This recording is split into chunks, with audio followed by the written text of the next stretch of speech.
All right, everyone. Good evening. June 19th, 2024. The Baker Fairburn Hockey Show is live. I'm the schlub on the left, Kris Baker. You can find me on Twitter, maybe in even my old MySpace page, Matthew. Still floating out there in internet land. But yes, you can find me on X at Sabres Prospects. That handsome, strapping young lad on the right is Matthew Fairburn, Sabres writer for The Athletic.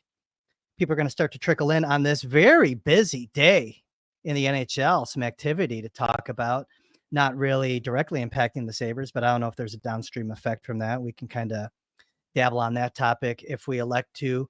But before we begin, as always, as people are hopping in, if you could please like this video, subscribe to the channel, hit the notification bell so you know when Matthew and I go live. You can find the Baker Fairburn Hockey Show on Apple, Spotify, wherever you get your podcasts. And if you could please leave a 5-star review. Matthew, I was going to throw a question out to the audience that they could put in the comment section on the video below. I didn't come up with anything good. I had an hour to think about it on the elliptical. I'm still sweating from that elliptical. Couldn't think of anything good. Got anything that you want the audience to answer for us in the comment section this week before we kind of dive in as people are trickling in here tonight? You'd love to see the Sabres trade for? That's a really good question. That's good because that's how I approached my list tonight. We're going to get into some trade targets. Matthew's are realistic. Mine are just more types of players. And I'll give you the reasons why they're not realistic. And Matthew, I think, will also back me up on that. But yes, here we are. So, man, what a day. You know, I was kind of grinding away at work. I looked down at my phone here and there. I saw that the first trade domino of the season seemed to fall there with Calgary sending goaltender Jacob Markstrom to the New Jersey Devils. Long talked about. I think that was a match that was kind of made for a while there, right? And what was that? Kevin Ball, big, like 6'15" defenseman. He's a massive human being, Kevin Ball. He was dealt, and a first-round pick, lottery protected, right? Or top 10 protected? What was the deal on that? Top 10 protected in 2025. So they don't move the number 10 pick, which does in some way impact the Sabres, right? The team picking directly in front of the Sabres, and would have given Calgary picks 9 and 10 a lot of control over the Sabres draft destiny, potentially. Also, I think does help the Sabres a little bit. Not that Calgary was necessarily one of the teams trying to get the Sabres pick at 11, but the fact that 10, wasn't moved, maybe helps the Sabres if they're trying to move that pick. But all sort of, not direct impact for Buffalo, but it is a team, another team, and we've talked about this, another team trying to get back into the playoff picture in the Eastern Conference. Got a little bit better in net. So you're always looking around to see what other teams are doing. And the second deal of the day, which I'm sure you're going to get to, Pierre-Luc Dubois going to Washington, another Eastern Conference team trying to cling to that spot, in the playoff race. So it's already begun. Kevin Adams, big couple weeks coming up for him. I love that the NHL GMs are just like, we're not waiting for the cup to be awarded. Like, they got itchy trigger fingers. They're ready to go. Getting back to, I guess, Markstrom. Yeah. Lindy Ruff's probably like, oh, you do that now. Right. Yeah. Thanks, guys. You do that now. Dubois, what an interesting deal. I mean, Winnipeg obviously just made out like bandits on that deal. Those players that they got in return seemingly had some pretty good seasons up there, contributed to Winnipeg having a really good regular season, getting into the playoffs. And Dubois is just like this, like, what's his deal, man? Perennial malcontent or what? Like, if there's like, I have a theory on this. Like, he needs to be in like Siberia. Like, he needs to be back in like Winnipeg, basically. I think like if he goes out to LA, was he just like living the life out there and not paying attention to hockey? I don't get it. Super talented player. It's a player that a lot of fans in Buffalo liked, I recall, like when he, one of the 15 times he's been rumored to be on the trade block in his career. But we'll see what he can do in Washington. I was surprised at that deal. Darcy Kemper going in return, serviceable goaltender. I don't know, man. I don't know how to, but my takeaway was like, he just needs to go back where like no one wants to be, where it's like cold and there's nothing to do. And maybe that's the only way to get the most out of his game. Yeah, he had a tough time in LA, but LA was this like hand-picked spot for him. He really was seemingly excited about the move, and I guess who wouldn't be, but maybe a little too excited. And it was a strange swap, two pretty, undesirable contracts basically getting swapped. I think LA gets the better of the two contracts. It's an interesting gamble for Washington to take as they try to cling to whatever's left of Ovechkin's career. I don't know if it makes Washington more or less dangerous in the Eastern Conference playoff race. I don't view them as a major threat to the Sabres in that regard anyway. If you can't clear that bar, then you probably don't belong in the playoffs. But it is a team adding, like you said, the upside, the player is, it's there, but it's been a while since somebody's really gotten it out of him. Yeah, I guess we'll see. I mean, is this his last like little I mean, he's a young guy. That's what's crazy about Dubois. He's really young. Maybe he just needs to take a longer road to mature. I don't know. We'll find out. If not, I mean, maybe he goes back. Maybe his next stop's in the KHL with Ovechkin. When Ovechkin's done over here, maybe they can go be roomies. But at any rate, that was today's news. Yesterday's news, there was a little bit of a Sabres flavor to some of the news that came out yesterday with the concept of a Jeff Skinner buyout being front and center in the big boy hockey media, right? So Elliot Friedman, I think it was, had mentioned, what was it, on his podcast with Merrick? He first mentioned it on Jeff Merrick's radio show. Okay. And then they expanded on it in their podcast. So obviously Elliot Friedman does not throw things at the wall, right? Elliot Friedman is about as plugged in as anybody around the league.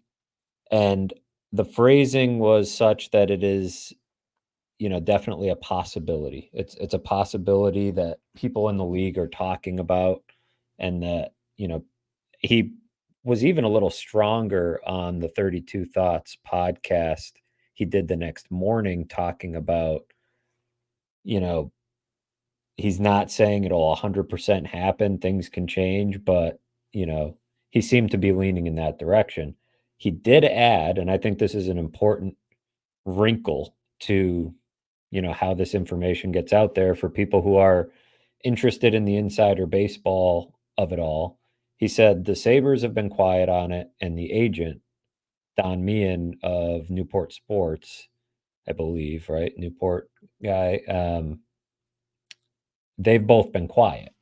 So that's not where the information's coming from. And I can also say the same, that it's been quiet from the Sabres, and in terms of trying to figure out, the validity of this, or what they're thinking. So read into all that what you will, but the fact that there's a lot of people in hockey talking about it, word gets around when there's stuff like this happening, because I think if he were bought out, Jeff Skinner would be a player that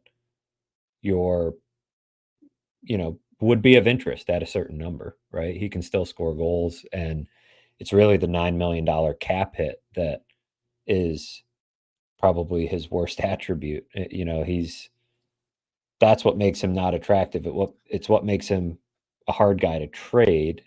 But on the free agent market, with the money from Buffalo in his back pocket, he would be, certainly somebody that would catch a lot of people's eye in free agency.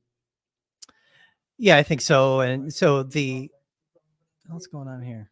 Sorry, I apologize for that. I was trying to bring something up. The numbers on the Skinner buyout, so they'd have to pay him for 6 years if they buy him out this year. And yeah, they get 7.55 million in savings in the 24-25 season. That's nice, right? So he would carry a cap hit of 1.44. But then you have a cap hit of 4.44, 6.44. Then it's pretty manageable, 2.44 for the final 3 years of that buyout period. I don't like that 4.44. I don't like that 6.44 in some crucial years there when, you're going to be adding cost to your structure right now. Paterka and Quinn, maybe Devin Levi. I get people want chaos, right? And I think there's kind of two sides to this. Everyone loves chaos. Everyone loves trades. Everyone loves buyouts. What I struggle with is how much of this is a knee-jerk reaction to the season that Skinner had, or at least the finish to the season that Skinner had. Because not too long ago, he was still scoring some goals. Jeff Skinner was, and like, can he do that again? Can Lindy Ruff get that out of him? Now, there's a couple thoughts that you have on this. When this news comes out, for me, I go back to Lindy's press conference and Kevin, and it sounded like, I think, and you can correct me if I'm wrong. I mean, you were there. I wasn't. You're always there, and I'm never there. It sounded like Lindy was going to have some say in roster construction, right? Is this a 100%. sign that maybe Lindy has had his say if there's,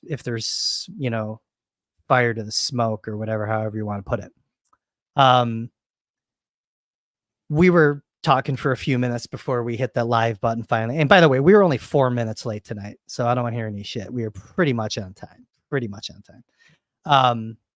But Jeff Skinner did play for Lindy Ruff at the 2013 World Championship. I thought that was kind of interesting. He had 2 goals and 2 assists in that tournament. So there's some familiarity. That was when Lindy lost his job. He was out he got canned by Buffalo. That's before he got hired by Dallas. And I'm just kind of curious, I mean, that was a long time ago too, right? It's 11 years ago. Does Lindy even remember that Skinner was on that team? Who knows, right?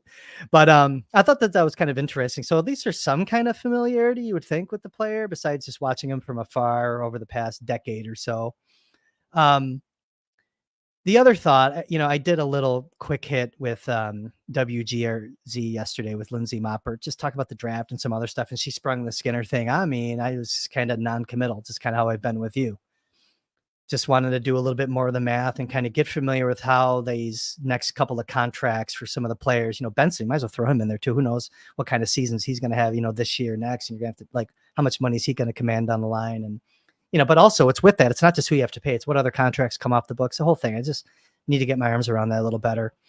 The one thing I'm stuck on, and I'll pass it to you because I have a feeling I kind of know what your opinion is on this. I've read your thoughts and I've talked to you about it 17 times, I think, on this podcast, is I keep going back to that identity of the third line and the fourth line, kind of Kevin's comments about building out the bottom 6. And, and I'm making assumptions on what that means. You want to play heavier, faster, harder. Jeff Skinner doesn't help you do that. I get it.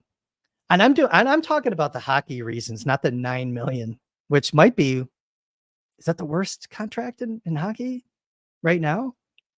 There. We just, and I know the Rangers were in a different situation, right? We just saw them get rid of Barclay Goodrow, put him on waivers. San Jose picks him up. He was only carrying a $3 million tag, he had a good playoffs. I don't think he had a great regular season, right? But it's like teams are making all sorts of financial moves to maneuver through the cap. I mean, is Buffalo in that much trouble right now that they have to make this move? They're not.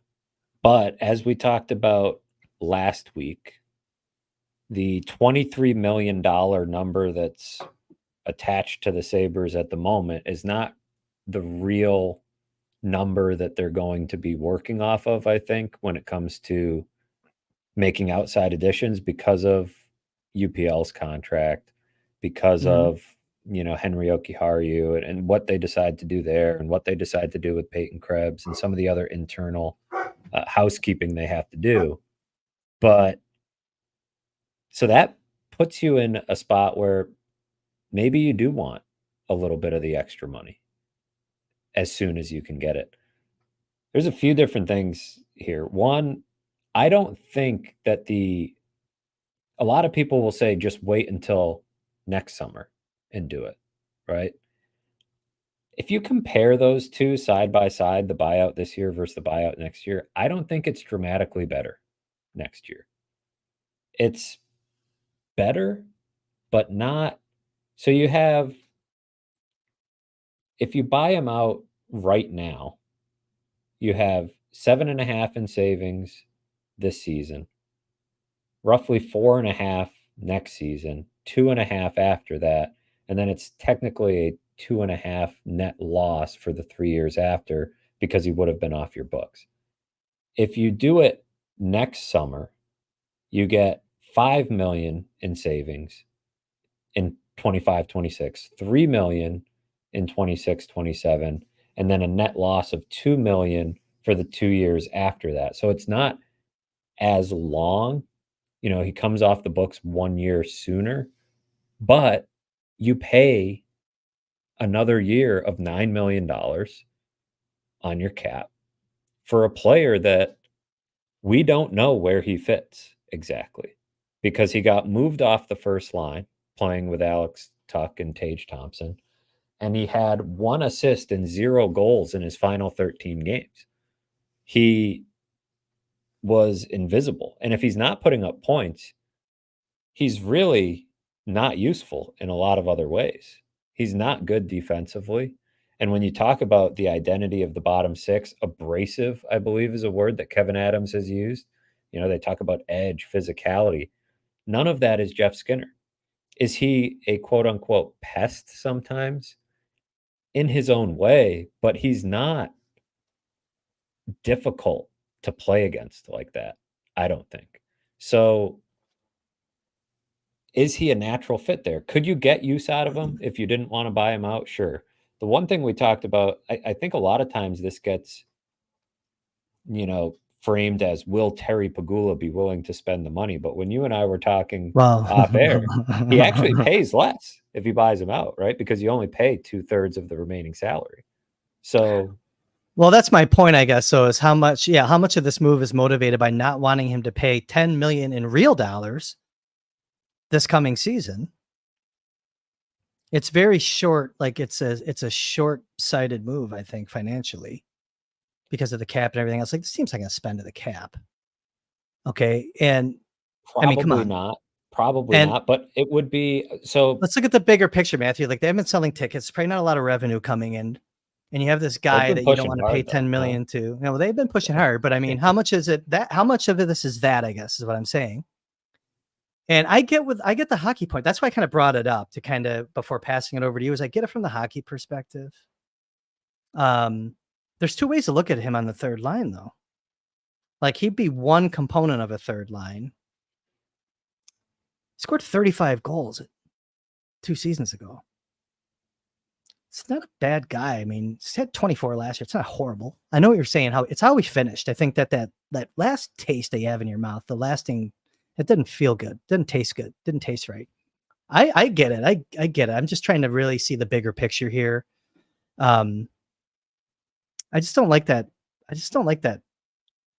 4-4 and 6-4. See, I don't mind those numbers. I don't, because I'm looking at it as if it's not, 4-4, it's 9. So give me the 4.5, or give me the 2.55 in that year where you have the 6.4. But it's Give not me the now or never. 2.55, and you might find a better player or a more useful player, a player that fits a role more, easily for your team than what Jeff Skinner can do now. And here's another point that I'll bring up, and I'll pass it back to you. You mentioned that it could be a short-sighted move. And Kevin Adams might be in that way of thinking right now. He might be looking at that $6.4 million cap hit that Jeff Skinner would have in 2026, 27, and thinking, that's not my problem if I Why don't does he get give there. a shit if he doesn't win? Right. That's not my problem if I don't get there. And that's a long way away, right? You do have to forecast these future contracts like you're talking about, but still in 2026, 27, you're forecasting those contracts with Jeff Skinner's 9 million on the books. It's really the 2027 and beyond where you're carrying the 2.4, but the cap went up finally this summer. It's going to go up, supposed to go up, about 4 million-ish each year hereafter. So by then, are you even overly worried about having a small cap charge? I get that that's basically a player or two in the current landscape. $2.4 million isn't nothing, but by then you're filling your roster with more of these. Who knows? I mean, by 2027, 28, that's a long way away. Could be a whole new regime. I guess my point is that it's not now or never. You can still buy them out next year. Because I look at the task at hand right now, and you have a lot of work to do to kind of rebuild your fourth line already. You need a third line centerman. You might want to add some more, like we talked about last week a little bit. But I guess let's shift away, from just, whether or not they should do it, and maybe why are we hearing about it? Like, do you think that this is a sign that maybe, like, say there's truth to it? Like, if you didn't hear about it from the agent, you're not hearing about it from the Sabres, are you hearing about it from a team that maybe has knowledge of a bigger trade that Kevyn Adams is working on? Like, is this maybe a sign that you think there's something executable here that Kevyn Adams is working on? Maybe that's the reason. Because the only other thing I'm thinking about, and I apologize, I have a dog that's trying to wrestle with me right now, and she's really pissing me off, to be honest with you. The one thing is that, otherwise, also getting rid of Skinner, like, it forces, we've talked about, like, you have to get older, add some veterans. This forces you in a way to maybe get younger. Because when you're moving Skinner, like, the most logical way to fill that gap right now is with one of these young rookies that we've been talking about, whether it's Kulich, Rosane, and maybe to a lesser extent, Savoy.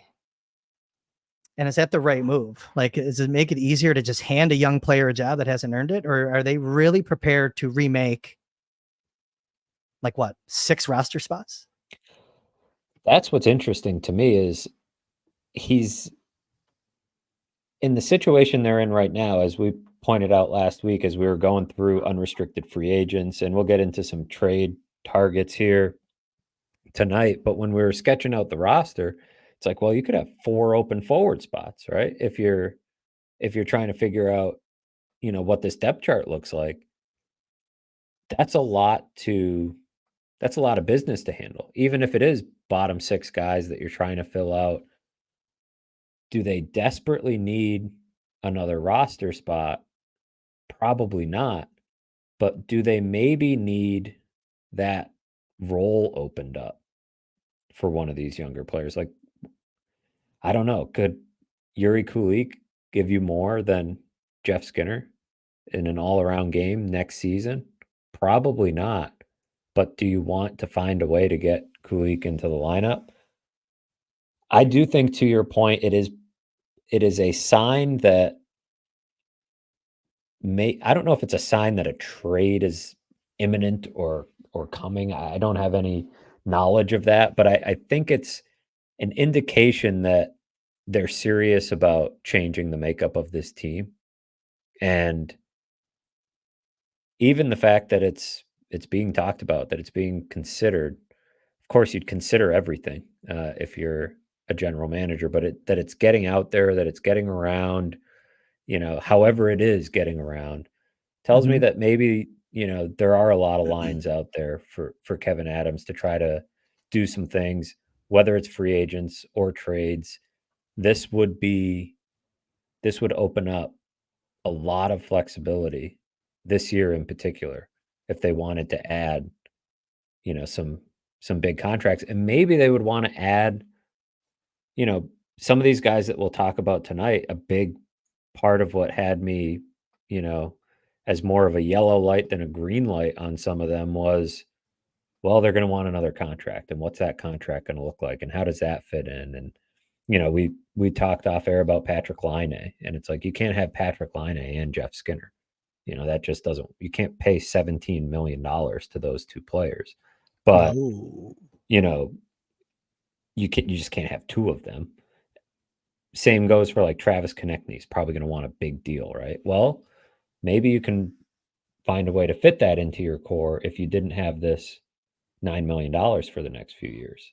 So those types of longer term moves maybe start to enter the picture if you can get rid of Jeff Skinner. There's another thought too that maybe the idea that they're thinking about buying him out gets the trade chatter going. That's where I'm going. I think, yeah, And that's the other lever that you could pull here is maybe get him to waive. if he has a full no movement clause, so any trade he would have to agree to, and this is such the, I don't know, I guess this is just a very Buffalo Sabres thing, right? Where how often do we bring up, well, this guy has a no movement clause, he probably won't come to Buffalo, or this guy has no trade protection. It's only a 10-team list, but Buffalo's probably on it. We've talked about this obstacle a bunch for what Kevin Adams is dealing with. Now you have a player, and there's a major question over whether he would waive his no movement clause to leave Buffalo. He actually really likes it, and he's from outside of Toronto, so he's comfortable here. And imagine that you have a guy that you can't get to leave. I think he would, but it's a multi-layered problem where you have to get him to waive the no movement clause, and you have to find a team willing to pay him at a minimum $4.5 million because you can only retain half of it. So those two teams existing simultaneously, one that's willing to eat the money, absorb some of that money, and one that Jeff Skinner is willing to play for or move to, that's not easy either. But maybe when this news gets out there, you start to put the pieces together a little bit quicker. Maybe you start to get Jeff Skinner. But if I'm Jeff Skinner, I think I'd rather be bought out. I know you don't get paid quite as much money, but he's made quite a bit of it, and he would have full control over where he plays next. So it's an interesting decision to monitor. And back in when I was writing about, the big questions they had to tackle this offseason, number one was filling out the coaching staff, and number two was, are you going to buy this guy out? Because it's the biggest domino that impacts a lot of the other things that you can do. Yeah, I don't know. I have a feeling with the news coming out, it's one of those two scenarios that we just talked about right there. Are they working on a trade? And I focus on a trade, obviously, because the buyout window ends before free agency starts. And so it's like someone wrote in the comment, they're like, or Kris, just go out and sign Patrick Kane. Exactly. Listen, Kane was the guy that I let off with last week as the first call I make in free agency for a couple different reasons. He can still play, and, you want to sell tickets. And I think he would certainly help with that.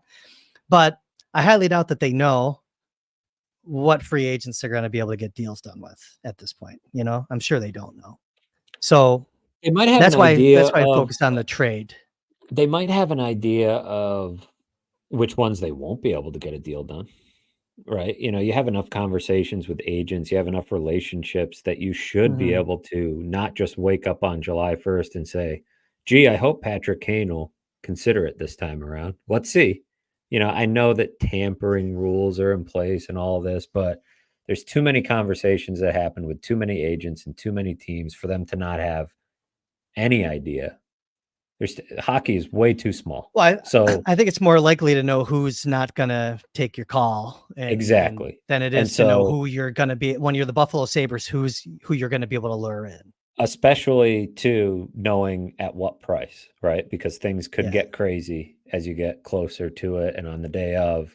But think about that savings. You could use a good chunk of that to lure Patrick Kane.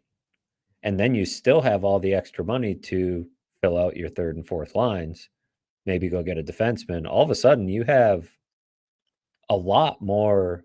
I think you have a lot more lineup flexibility and a lot more cap flexibility if you do it. And especially in the next 2 years. Gets a little bit tricky after that. But if the cap keeps going up and you manage things properly, part of the benefit of being loaded with prospects is that you will have guys on entry-level deals to balance things out when you're eating $2.5 million, on years that his contract otherwise would have been off the books. And I also just think, I do wonder if he is the type of player who fits in with how Lindy Ruff wants to play and how he envisions putting this lineup together. So I don't know. I particularly towards the end of the year, and this is probably worth mentioning too, he's 32 years old. And towards the end of the year, he tailed off big time, especially when he got moved off the first line. What if injured? he did have an injury early-ish, it was like December that impacted him for a bit. Maybe another one. And I just wonder, though, as he gets older, if he loses some of that goal scoring. He does not have necessarily a game that's going to he hasn't evolved his game a ton as a player over the course of his career. The defensive component is not there. So I understand what you say about getting younger.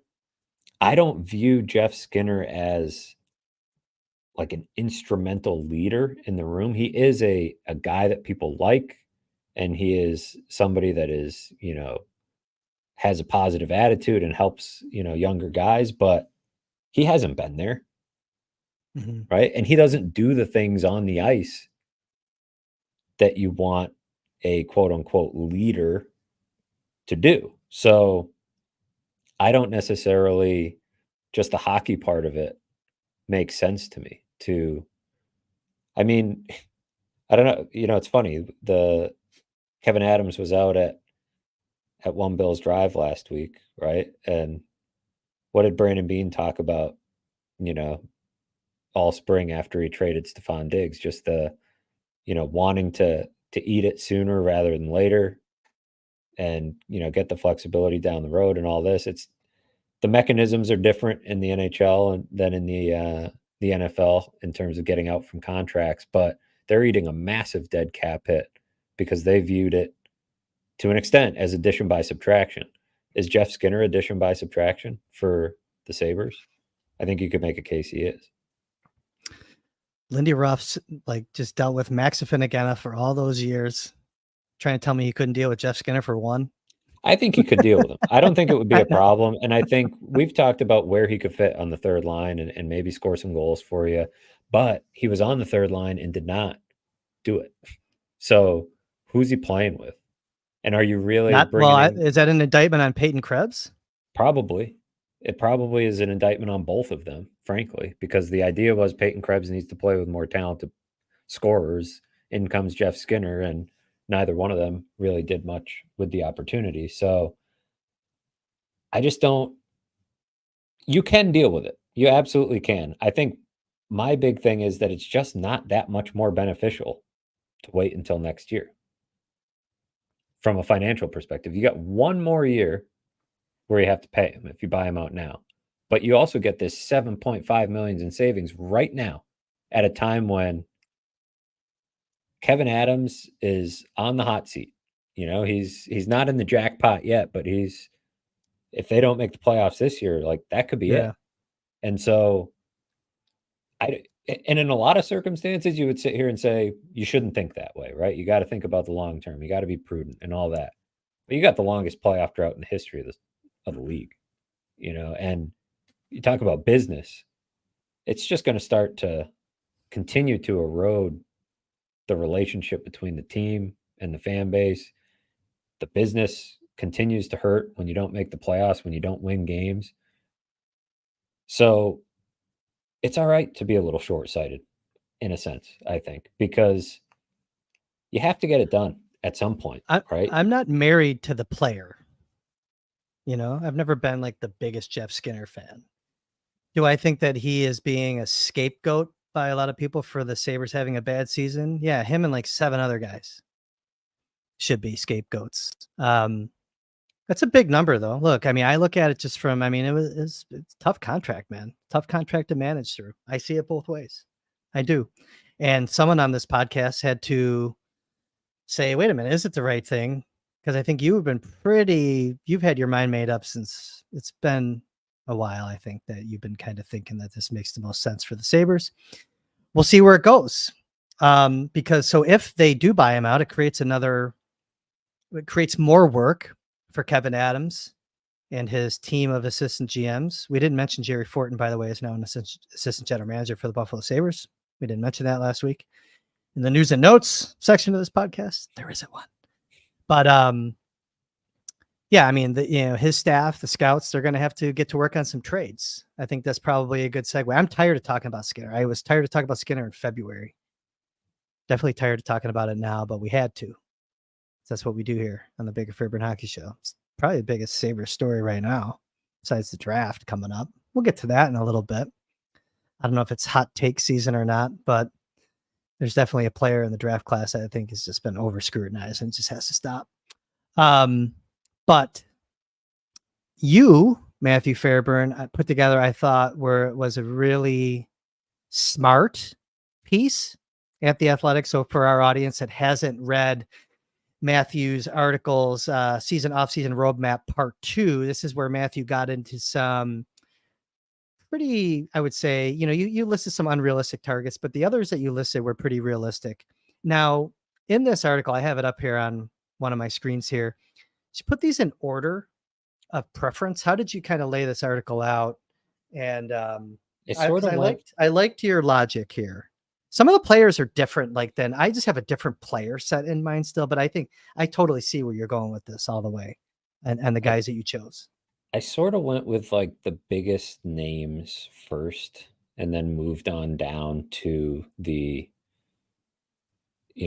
couple of bottom 6 guys that I like. But I will say my favorite target is at the top. When you factor in all these, because I wanted to explore a lot of them and think things through, even just in my writing, to be like, okay, actually, as I'm going through this, it doesn't make sense, but still, mention some of the names. And I'll throw this question out here from Clinton, saying, if you go out and get a top 6 winger to replace Skinner, who are you going to get that even moves the needle? Gensel, he sucks at defense too. Line also sucks at defense. I think you have to probably do it on the trade market, because unless Jake DeBrusk, is that guy, or Patrick Kane, but Pavel Buchnevich is, I think, my favorite combination of potentially realistic trade target and impactful trade target, because he does play both ways. 3 straight seasons of 60 plus points, a bit of a pain in the ass to play against, has that physical edge, can play some defense, just an all-around winger that is still 29 years old, I believe. So he's got 1 year left on his deal, which is why St. Louis would probably think about moving him. They were pretty wishy-washy on how contract extensions are going when their GM met with the media for a pre-draft avail recently. That, and the fact that they're in transition mode as a franchise. I think the Blues and Sabres make sense as trade partners, because the Sabres have a lot of what the Blues need, and the Blues have a lot of what the Sabres need. There's another name on my list, Kevin Hayes, who could also fit with the Sabres as a third line center, playoff experience, responsible defensively, a good leader, all those things. Financially, the Blues might want to move some of that money out and try to get younger in some spots. There could be a deal to be made there. I think Buchnevich, maybe just 11 gets it done, and you might even say you could get a little something back. I'm not sure. It's that was the hardest part of going through this article for me, is figuring out, what are these teams going to want? Because you see some of the trades that happen, you think you can base it on comparable trades, but then you see some of the trades that happen even today, and you think, would have thought the price would have been different than that. So you're dealing with human beings, pulling the strings on these deals. But I would think 11 and Buchnevich are, with 1 year left on his deal, are pretty comparable. Maybe one side has to sweeten a little bit. Maybe you've got to, and hey, if you want Kevin Hayes too, maybe there's a deal to be made with both of them, and you throw in, a Yoki Haru or a Krebs or a prospect. I think there's logic in the two teams potentially making a deal, I think. I could actually see him thriving with Lindy Ruff as his coach. I like that thought with him as a player. No, so it was interesting that you started there and kind of No, I like that. It was kind of interesting. I thought he was a guy that maybe you'd see move at the deadline too, but maybe they were thinking that they could get, I mean, I think it's kind of funny because what they're going to get now, maybe if they move him, is what they may have could have gotten at the deadline. But actually, if 11, pick like 11 wouldn't have been playing at the deadline, but I think like a prospect or, a good prospect or something like that, like you just mentioned. So it's kind of interesting that they didn't move him then. Is that an indication that they wouldn't move him now? I don't know. Right. I mean, they weren't really in the mix from what I recall. So no, okay, I like that. Who was your second guy? I mean, you mentioned Kevin Hayes. My thing with Kevin Hayes, I don't know. You need that centerman. I like the experience. I don't know if he's the right. I just don't know if he's the right fit here. I don't know that he would I love don't. the idea. Yeah. I don't know that he would love the idea. I believe I wrote it in there. I'm getting some of these contracts mixed up, but I don't think he has no trade, which is why I included in there. Because if he had to waive a no trade clause, I don't know. That's guesswork on my part whether he would want to come here, but he is pretty friendly with Jack Eichel, I believe, from them both being from the Boston area and getting to know one another. Buffalo's just not. This isn't to single out Kevin Hayes either. Like I think a lot of players would feel that way if they were getting traded to Buffalo, not even just as a locale, as a team that hasn't made the playoffs for 13 straight years. So that would be, you'd want a guy that you feel like is all in, and that's the risk with some trades, I think. Other, maybe not huge benefit, but small benefit with Buchnevich is, maybe he can help you with some of these young Russian players at training camp. And I wanted to go there too. I think there's some mentorship there, opportunities with him, with like, Neuchev. there's a vacuum of that right now, Kris. Like, and I think that's really important. Like Ilya Lyubushkin was really important in training camp for Alexander Kisakov, like extremely so. His first year here, there is a complete vacuum of that right now, unless you count Kisakov, right? All these guys, and I understand they're in Rochester for the year, so it wouldn't really be a year-long benefit. But even in training camp, Lyubushkin having Kisakov over his house, he sat in on his interview, or not interview, his exit meeting with Kevin Adams when Kevin Adams was, telling him that he'd be going down to Rochester, and was able to translate it all. Seems like a small thing, but this is a kid who did not know the language very well, and you're trying to make these guys as comfortable as possible. It's not the reason to go out and get a player, but as you're getting closer to potentially bringing some of these guys in, even a Poltapov or Neuchev, Novikov, there's quite a few of them now. Komarov will probably be in Rochester. So Yes. even if it's just training camp and like some off-season time that, or as these guys get called up, I think you do need to have a little bit of that. So it's an added bonus. They might draft with another this one this player. year too. If there's a player there in the second round, if Igor Syrin is there in the second round, you got to go after him. We'll get to that later. That might be like the next podcast leading up to the draft, but there's a little sprinkle. I love that kid. He would be perfect for what they need as far as mixing some elements into the prospect ranks. So I'm in on Buchnevich. I'm out on Kevin Hayes, I think. That's fair. As far as those two. The other one that you mentioned, so you had two really interesting ones, and I'm skipping over a couple. Well, why don't you drive on this? I mean, there's a couple guys that I thought were really interesting that were in here. Since they're not really in, you put them in name value order. You like Konechny quite a bit. I like Konechny, the player, a lot. I think my big hang up with Konechny is what that next contract's going to look like. Yeah. And I think that's Philly's big hang up with Konechny.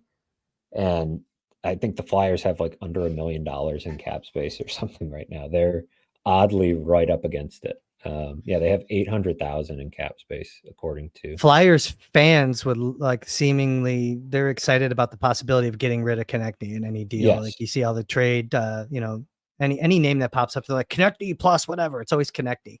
Which makes me wonder if you can get him at a decent, like, well, the fans don't make the deals, Matthew. Right, but do you even need to get rid of 11 to do it? right? Like, I think Probably, it probably not. depends largely on that next deal. I have a feeling he's looking for big money, and he probably should be. And I think he's the type of forward that they need more of, play style wise, He's playing got with an some edge. rat to him. He does. He's a two-way player. He would really change the dynamic. That is a rebuild altering type of trade though, right? Because that's impacting not just this year, unless you're willing to go ride it out with a rental. But that could be impacting your cap picture for years to come if you want to try to fit that contract in, which is why, bringing up that money with Jeff Skinner is that if you can give yourself a little more wiggle room, maybe you can fit another big contract into your core.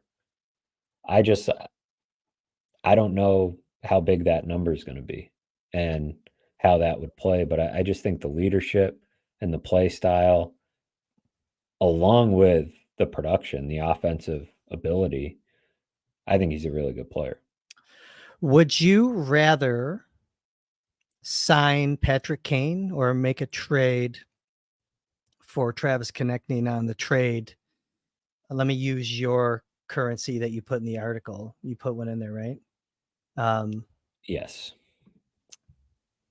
You said would you rather trade 11 for Konechny straight up or sign Patrick Kane if you're the GM of the Sabres, I guess? What's the better move? Kane for 2 years at I don't know, what do you think he's going to get? 6, maybe. Is that what AFP Analytics has him at? I don't have their sheet up. I don't know what they have him at. Around there. I'm factoring in a potential Buffalo bump that they might have to pay. But I mean, very fair, because I agree with you. That's what it's going to take. What's your thought on that? What do you think from a hockey standpoint?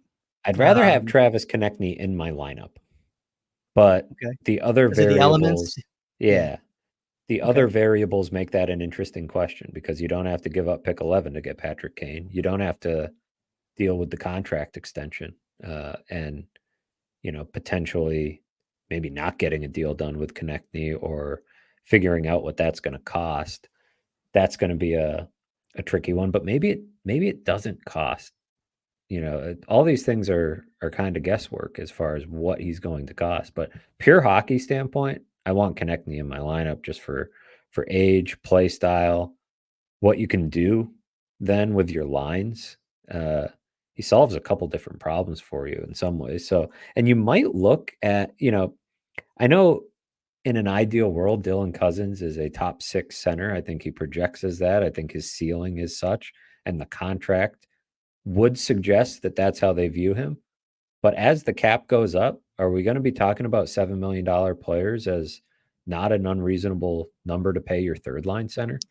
Not for a center, but then you're going to hear, well, then why did you have to be in such a rush to trade Casey Mittelstadt? But no, for a centerman, no. As the cap goes up, I think that's where you're going to put your money. Like that's where you'll have a guy with that tag, I think, on a third line. It'd be the center position. Yeah, kind of an interesting situation, because you have these two guys. It looked like you had your top 2 centers for, 14 million. Well, maybe you have your 2 and 3 for 14, which in the future cap world won't seem so bad. Or maybe you have a center and a wing. I don't know, but that's where I think Konechny would be more appealing than Kane.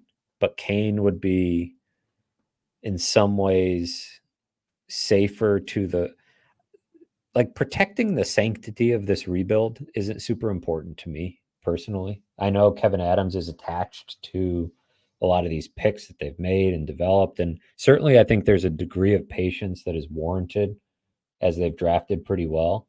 But as you're forecasting out future contracts and you're saying, well, and there are a lot of them, Byram very soon, Peterka, Quinn, Devin Levi.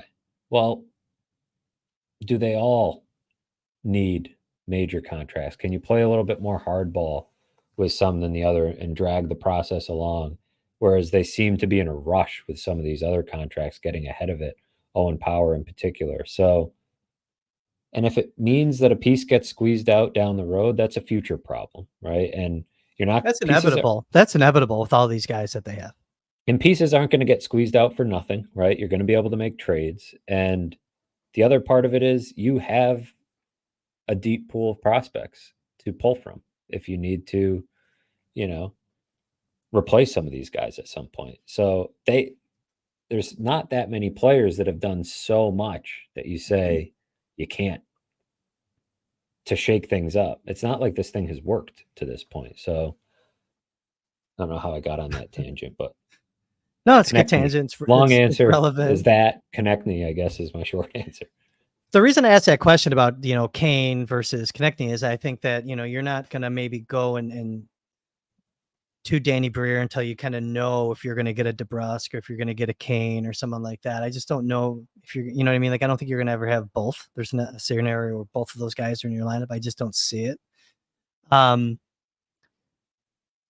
already told you, so I'm just looking at your article. We don't have to rehash the whole article. I think everyone, if you want to read Matthew's entire article and get a little bit more in depth into some of his reasons for keeping these players on here, certainly go to theathletic.com or newyorktimes.com/athletic, and you kind of get into this.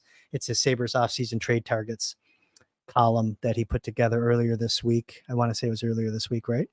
Yeah. Yeah. I keep looking at that third line center. Like if you go back to our episode that we did last week, we talked a little bit about some free agent targets, some, not all, but just a smattering of guys that might make sense. We were kind of looking at that third line area. I didn't really get into third line centerman. Kevin Hayes, I think, is the guy that you have in here as a target for a third line centerman. I'm kind of out on it. You have one in here though that I want to ask you about. I'm still and we talked about this a few months ago with like the whole Scott Laughton thing. We talked about it near the deadline, and it wasn't a move that you had to make at the deadline, but it's still, I think, relevant here for the Sabres. Talk a little bit about why you included him in here. To me, I think it's obvious, but we never really got into it because I didn't know if you were in love with it or not when we talked about it. It seems like you're on board with it now, but I think you're kind of maybe questioning the cost. Yeah, the cost is the big thing. It's at the right price. I don't mind having Scott Laughton. I like his contract. It's not crazy for the type of player you're getting. He had a down year last year. There's no denying that. Advanced stats didn't like him. His counting stats weren't great. So that's, something to be cautious of, but hopefully that's baked into the price, right? If Danny Briere starts talking about the number 11 pick in any sort of Scott Laughton trade, I think that's a non-starter for me. And it's not that I'm, clutching the number 11 pick and holding it, so tightly. It's just that I don't think that's appropriate value, especially given the year that Scott Laughton just had. It's not. No, I wouldn't do it. I wouldn't do that.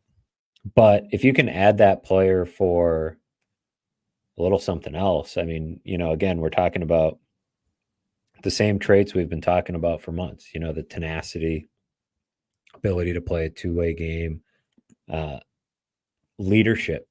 Leadership. Thank you for saying that word. I was waiting for it. He's a leader, and, definitely emerged as a big voice in that Philadelphia dressing room over the last handful of years. So I'm okay with it. I like the player. I think you just can't give up too much to get him. And it's not that I'm afraid to give up prospects or picks or any of that. You just have to make sure it's worth it. Otherwise you could be kicking yourself. So if you can get him for a non-first round pick, if you can get him for even a combination that would include like Isak Rosen and a third or a fourth or something like that, then I start to become more okay with it. And I think that's the kind of deal that's pretty within reason. I think Isak Rosen was picked 14th, I think, right? With a Flyers pick, a Ristolainen with a pick that came from, I think that's right. So it's kind of, the world would be complete if something like that were to go down. I'm gonna throw a name at you. I'm gonna get away from your article for 1 second. You had another guy in. Well, let me go back one more name. We talked about it a little bit last week, so it's not a surprise. I don't want to spoil your whole article, but Foxa, just quick hit on Foxa. Lindy Ruff connection. I like it. To me, he's a fourth line guy. Yeah, that's fair. Right? Ideally, I think on a good team, he's probably your fourth line center. On a good team. You're right. I don't know So that you still have a the need for a Sabres are third. one of those. But I Did you come at it from the third line or fourth line perspective? I can't remember. came at it from the third line perspective. Worst case, you can have him as your third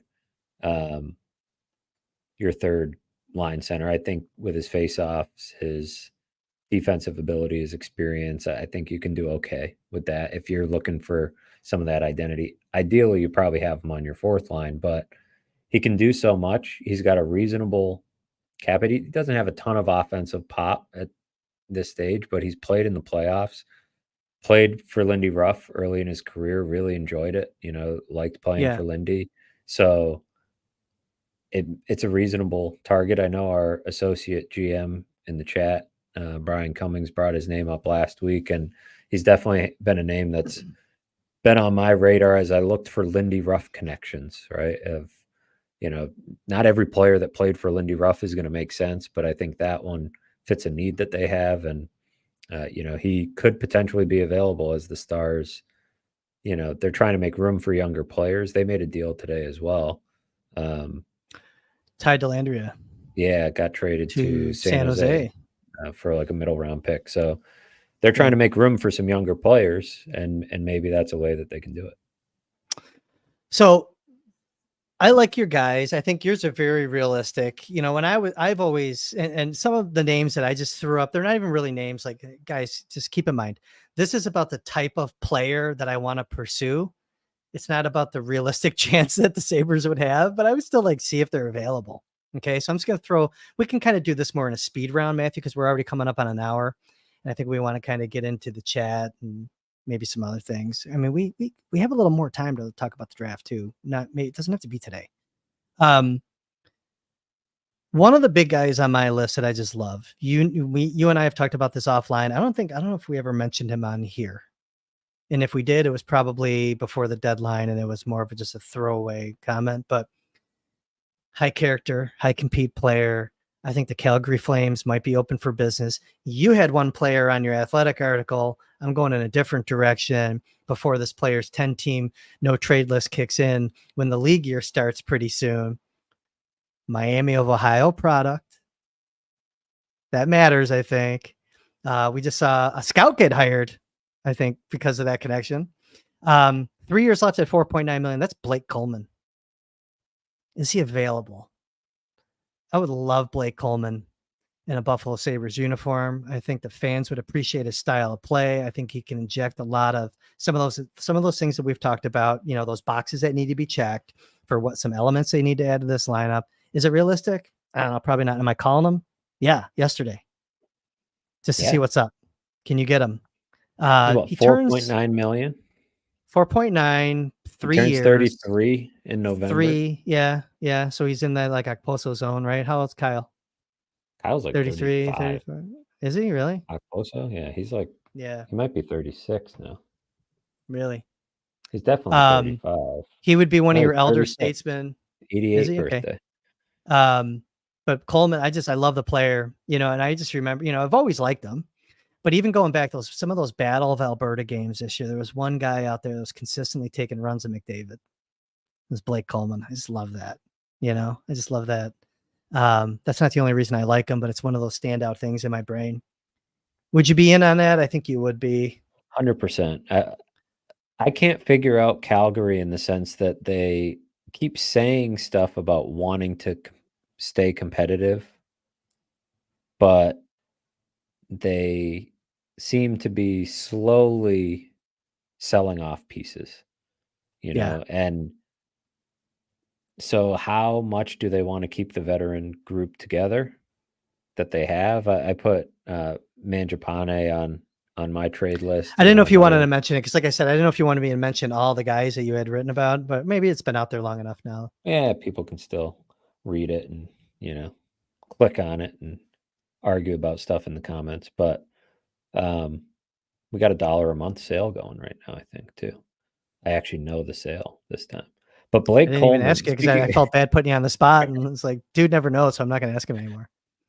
But speaking of sales, the Calgary Flames should be having a sale, right? They should be getting rid of some of these guys, and for the right price, if the right offer comes along, why wouldn't you think about moving Blake Coleman? Type of player that I think would be amazing here in Buffalo. I think he'd be perfect. He's, the number is a good one. Like, it kind of reminds me of maybe, the number's similar to like Alex Tuck. And, yeah, Alex Tuck is younger and, more explosive offensively, probably. Wasn't last year, though. Blake Coleman had himself a little bit of a goal scoring year.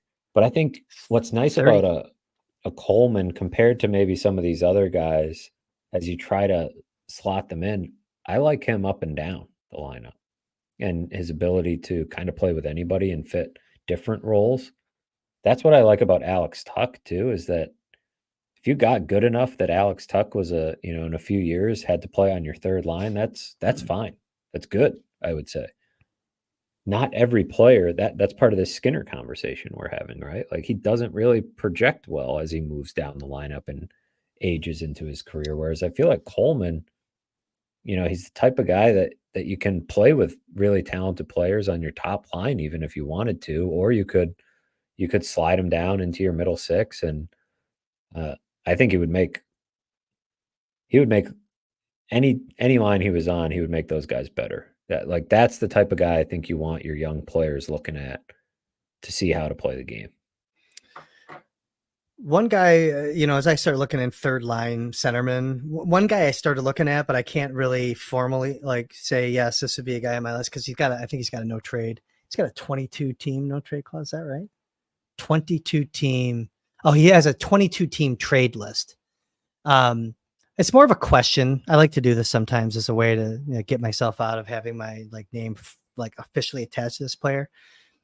Has Yanni Gourde done enough in his career to make $5.1 million?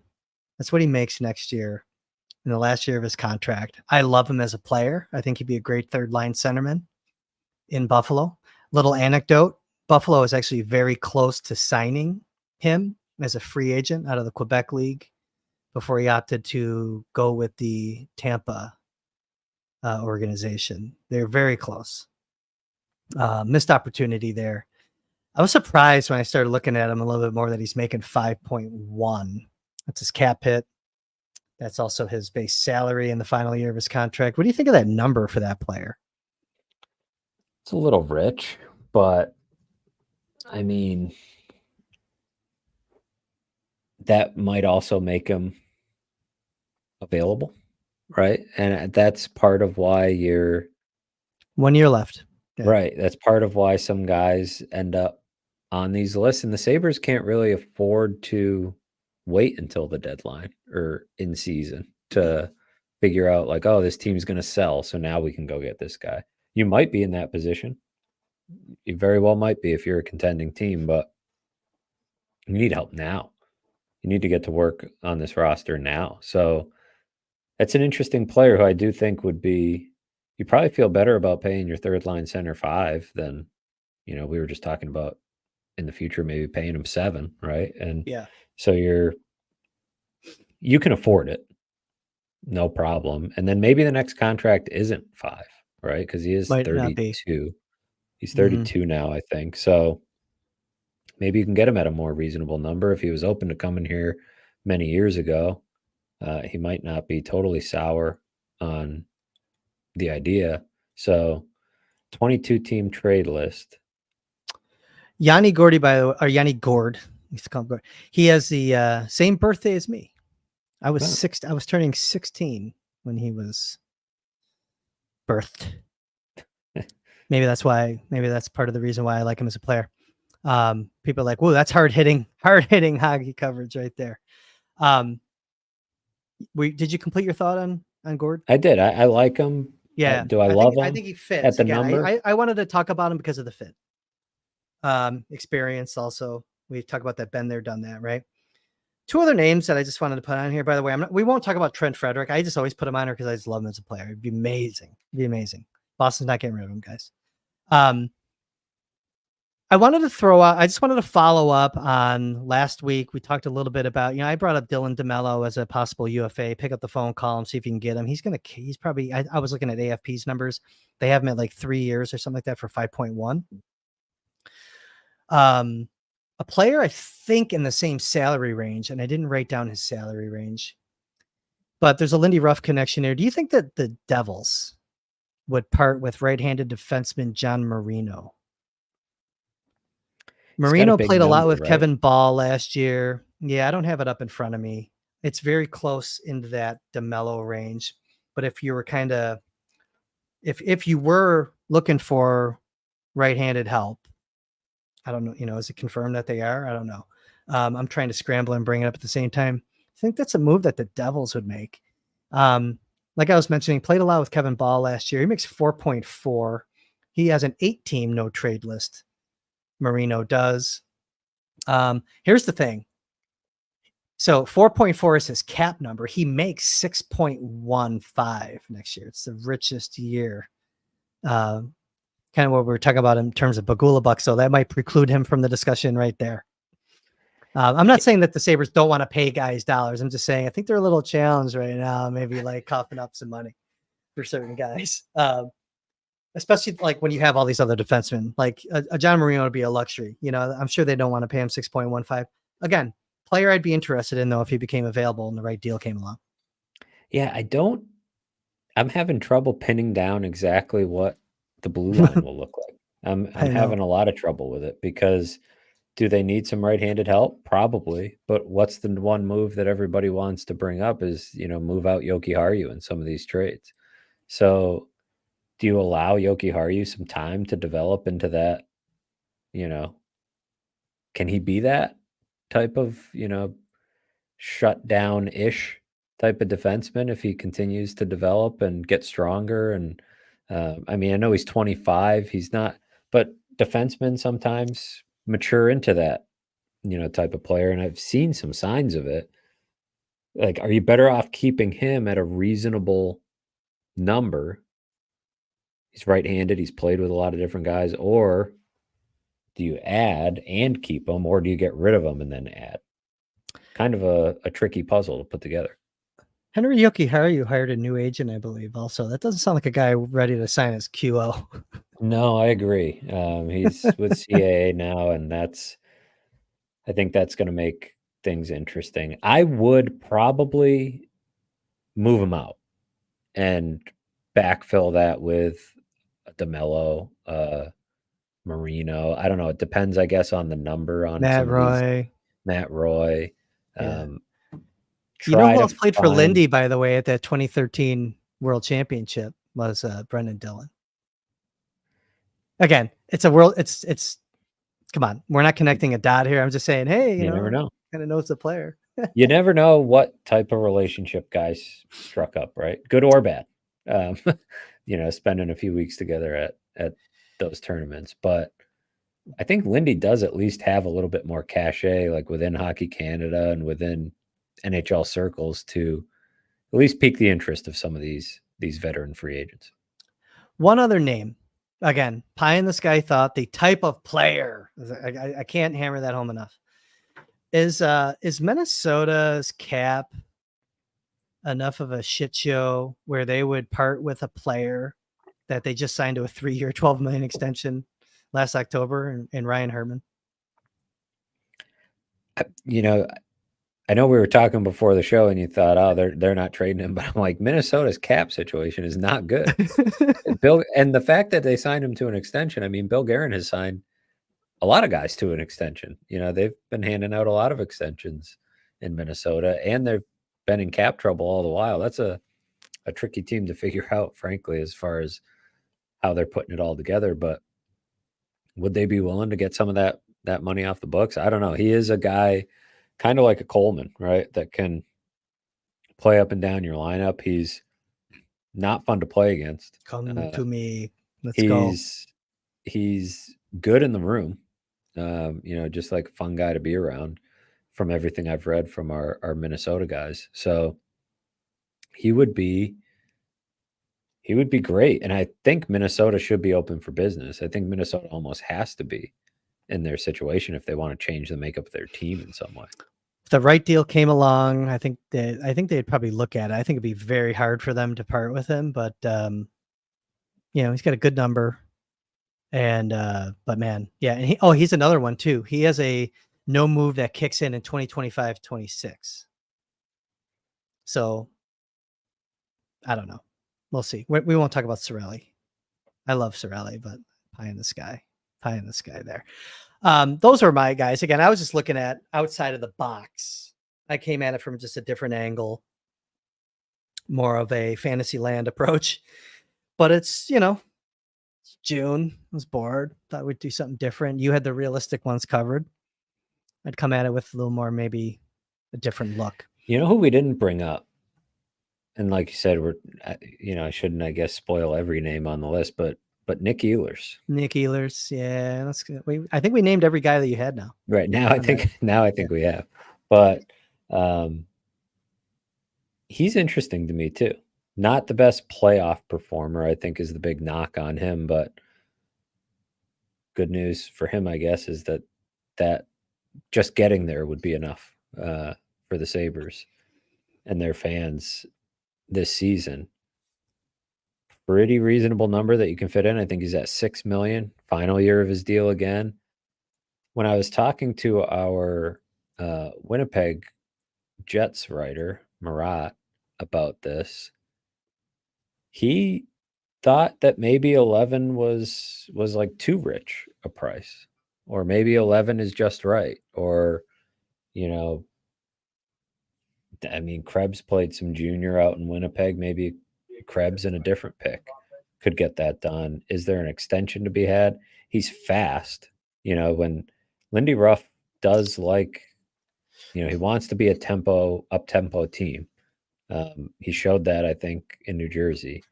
And this guy does, he plays defense. He plays both ends of the ice. He's a responsible player. For whatever reason, he hasn't performed particularly well in the playoffs, which, is maybe a minor caution flag. But, I think if you're looking for top six help, he definitely fits. Cost less than Buchnevich. Probably, right? I would think. Yeah. I would think. Cummings asks if is Nick Ehlers more than Danish Jeff Skinner? I think he's more than Danish Jeff Skinner. Slightly more. I mean, I shared with you when we talked earlier this week, like I've never been in love with Ehlers. Like the way that he moves, like the stiffness, like, like there's just something there. But I mean, you can't argue kind of that breakaway speed that he's always showed in his career. I don't, I can rationalize anything these days. I'm a 48-year-old man who just wants to watch a good product, but I think he's personally a player that I've never really loved, like even going back to his draft year. It's funny though. He did actually have some good playoff years from what I recall, and with Halifax in the queue, if that means anything. But no, not, I hear that argument a lot when it comes up with Ehlers too, but I don't think it really matters. Can he help you get to the playoffs? I think that's a good point that you make there when it comes to him. So as Soupy I'm glad you threw on that. What's Soupy up to? Playoffs. Exactly. I just want to win a damn game. Just get to the playoffs. That was my Jim Mora. Let's have you started any chats or anything like that? Matthew, we're an hour and 13 minutes in. I looked down, by the way, and I saw we were already at 45, and I was just like, okay, that's going to be the joke now. I thought about putting a timer up. Like, I wish we have a timer, like a countdown timer. And we're just and like off actually, air. And actually just hit it. It just kicks us off. Like, boom, we're done. If you want to hear the end of this podcast, go download it on Apple or Spotify, audio only. Right. We'd have to rush through the end of the stream. That would be like the early days of Zoom, when the meetings could only go, if you didn't have the premium account, you could only do 30 minutes and it would just kick you off. We should have something similar to keep us in check. That happened to Marty Baron a lot, because Sabres Live used Zoom, and for a while there, he wasn't. I don't know. He kept like running out of time. He would just bounce off. It was super funny, man. We were doing like these pre-recorded, like when we did their podcast, the Sabres overtime podcast or whatever. He's like, "Oh, Banks, gotta go. I gotta go. Zoom running out." I'm like, Jesus. And I go to his cap friendly page. I'm like, how much did you make in your career? Shouldn't they be paying for that, by the way? Anyways, all right, man. I think that's it. I'm not going to do any draft hot takes tonight. No, I think we can save the Cole Iserman. We both have some feelings about Cole Iserman that we can get. We have some time to get to the draft, right? But we needed to get some of this trade talk in, this Jeff Skinner stuff. And hey, Skinner, real quick on Skinner. Buyout window opens 48 hours after the Stanley Cup ends. Okay. So weird schedule for the Stanley Cup, no? Like they had 5 days off in between the conference finals and the cup, which I didn't mind because you want these teams at their best, but then every time they've had to travel, they're giving them 2 days off. Yeah. Well, a lot of distance, right? It's a lot of distance. Logistically, it's I hear you, but no, I mean, it prolongs things. It prolongs an already long season. And I I'm just tired. I wanted Florida to win that game so bad last night, man. I wanted like the comeback, and I'm ready to see Matthew Tkachuk and old boy Sam Reinhart and some of those other guys hoist that cup. I don't know, man. I don't know anymore. Yeah, I'm interested. I want to see how far Edmonton can push this thing, and it should be a wild, wild game on Friday night. I just imagine that atmosphere in Edmonton's going to be crazy. It's nuts to see what Connor McDavid is doing. Point total wise, making a pretty strong Conn Smythe case, whether they win or not. It's been a crazy, especially the last couple of games. I mean, an 8-1 game in the Stanley Cup Finals. You don't see that every year. So, hey, Matthew, before we go, do you want to tell the audience how Kris was a good big brother to Matthew Fairburn today? Oh, yeah. So that was it worked out really well. I'm going to a wedding this weekend, and I have a new suit, and it arrived at my house. I ordered it online, and it still had the security tag on it. And it's from the Banana Republic factory outlet online. So it's not like I couldn't go up to the factory outlet. It's like a 50-minute drive from my house probably. But I went to Old Navy because they're a parent or a partner company, whatever. It's all under the same umbrella, thinking surely they could remove this tag. Well, they didn't have the tool to do it. But wouldn't you know, of course, Kris Baker knows how to remove the security tag from clothing items. I didn't ask how he knows this. He's got a lot of life experience that maybe plays into this, but I didn't have. The other thing was, the thing is you can remove it with a plastic bag, and I don't have plastic bags anymore. It's been a while since those were in grocery stores, but Kris has 2 large dogs that join the show once in a while, and so don't stop shitting. He needs those bags and it worked out. I was able to get it off, luckily.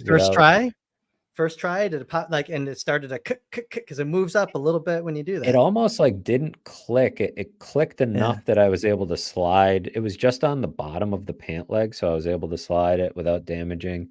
I was always terrified. I've always heard horror stories about the ink being in there, so I was like, if I try to smash this thing and ink explodes everywhere, if it were a pair of shorts or something, maybe I would have taken the risk. But with suit pants, I was like, I can't take that to the Banana Republic factory outlet and be like, hey, you guys left the security tag on there and I smashed it. Give me a new pair of pants. Those ones with the pins, man, they're a piece of cake. And people are like, a plastic bag? Yes, a plastic bag.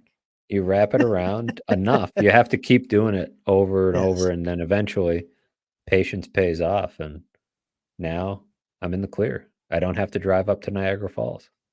I wanted to pass. I don't have many people in my life to pass this knowledge on to. So I'm glad that it worked out for you.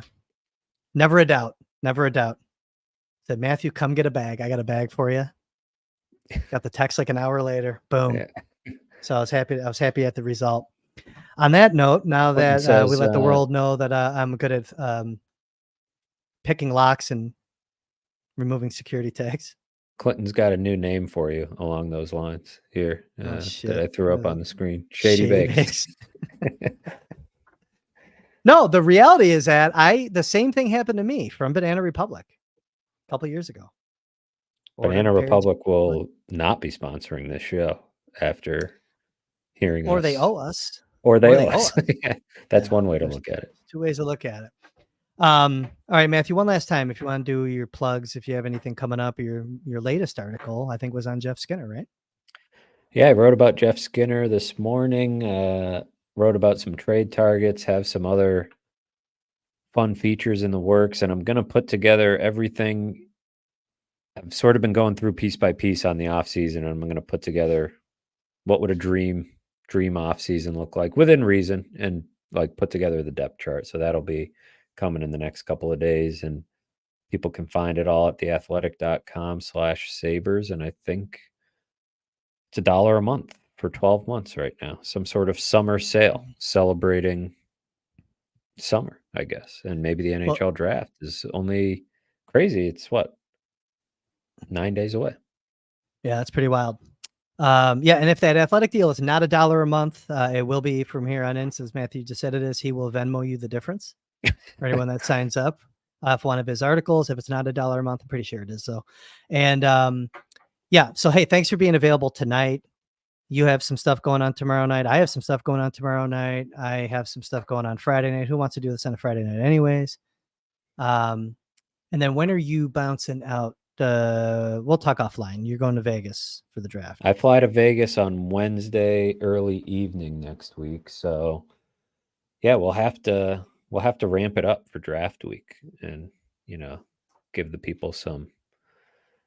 We're gonna have to get some pre-draft stuff in because we didn't get to our favorites for the number 11 pick yet. And while I'm out there, we'll certainly be chatting with the folks in the chat. Excited to get out there. It should be a fun draft. All right. Well, I finally stopped sweating for my elliptical workout. I think that's a good time to end this podcast. I kind of want to have a margarita. I'm not going to lie, even though I think I'm just going to put all the calories back into my body that I took out. So maybe I shouldn't do that. But either way, I'll let you know what the outcome was the next time we get together. For Matthew Fairburn, for my dogs that were barking for the first 30 minutes of this podcast, who are now laying down. Aspen was literally biting my wrist for about 10 minutes. For the production crew who should have been up here fighting off my dogs so I could have a good podcast experience. I'm Kris Baker. Thanks for hopping in. We'll see you again next time.